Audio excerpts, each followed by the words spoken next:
بسم اللہ الرحمن الرحیم لبیک لبیک لبیک یا رسول اللہ صلی اللہ تعالی علیک وآلک وبارک وسلم۔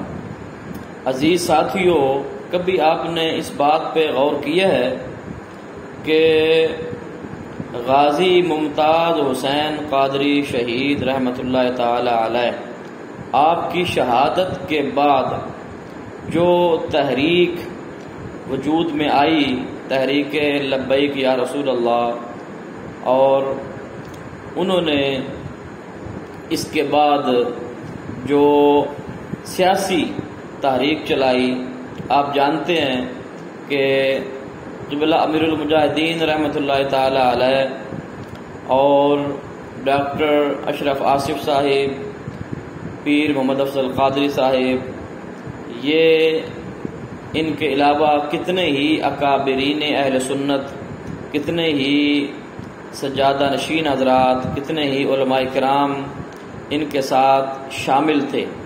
لیکن آہستہ آہستہ آپ نے دیکھا کہ پہلے ڈاکٹر صاحب الگ ہوئے اور پھر باقاعدہ طور پہ سیاسی جماعت تحریک لبیک پاکستان اور پھر تحریک لبیک اسلام، ان دو ناموں کو آپ نے دیکھا اور سنا، اور پھر پیشوائے اہل سنت پیر محمد افضل قادری، ان کا الگ ہو جانا تحریک سے، اور پھر اس کے بعد قبلہ امیر المجاہدین رحمۃ اللہ تعالی علیہ آپ کی وفات کا ہو جانا، پھر سعد حسین رضوی آپ کو ان کا جانشین مقرر کرنا اور اس پہ پیر صاحب کا اعتراض کرنا اور اس کے خلاف آواز اٹھانا، اور پھر مسلمانوں کو اور بالخصوص اہل سنت و جماعت کو تقسیم در تقسیم کرنا، تقسیم در تقسیم کرنا، یہ جو ایجنڈا ہے،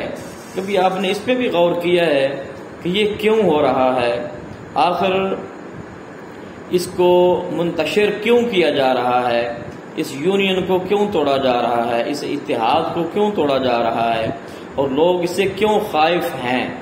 یہ بات آپ میں سے ہر ایک کو جان لینی چاہیے اور جاننی چاہیے لازمی طور پر کہ دنیا اگر خائف ہے تو وہ اہل سنت و جماعت کی غیرت سے خائف ہے، ان کے غیور نوجوانوں سے خائف ہے، کیونکہ دنیا کی طاغوتی طاقتیں یہ سمجھتی ہیں اور یہ جانتی ہیں کہ جب تک اہل سنت و جماعت کا وجود ہے تب تک ہم مسلمانوں کو یا اسلام کو نقصان نہیں پہنچا سکتے۔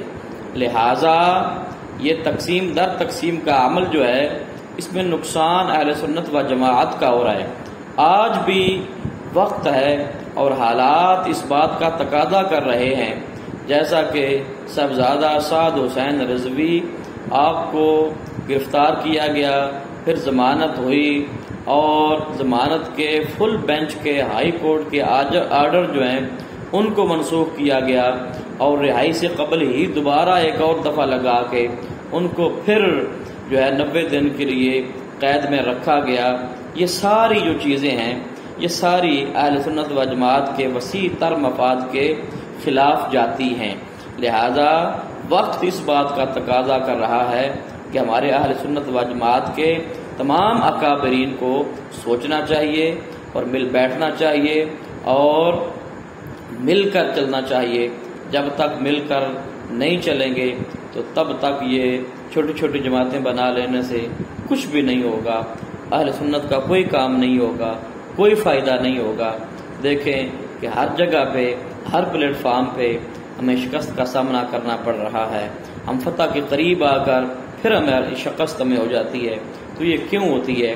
اس لیے کہ ہم خود ہی ایک دوسرے کی ٹانگیں کھینچنے میں لگے ہوئے ہیں۔ لیکن جب خود ایک دوسرے کے دست و بازو بنیں گے، مل کر چلیں گے، اتحاد سے چلیں گے، تو پھر انشاءاللہ دنیا کی کوئی بھی طاقت اہل سنت و جماعت کو غالب ہونے سے، مسلمانوں کو غالب ہونے سے روک نہیں پائے گی۔ اللہ پاک ہم سب کو اتحاد کے لیے کام کرنے کی توفیق عطا فرمائے۔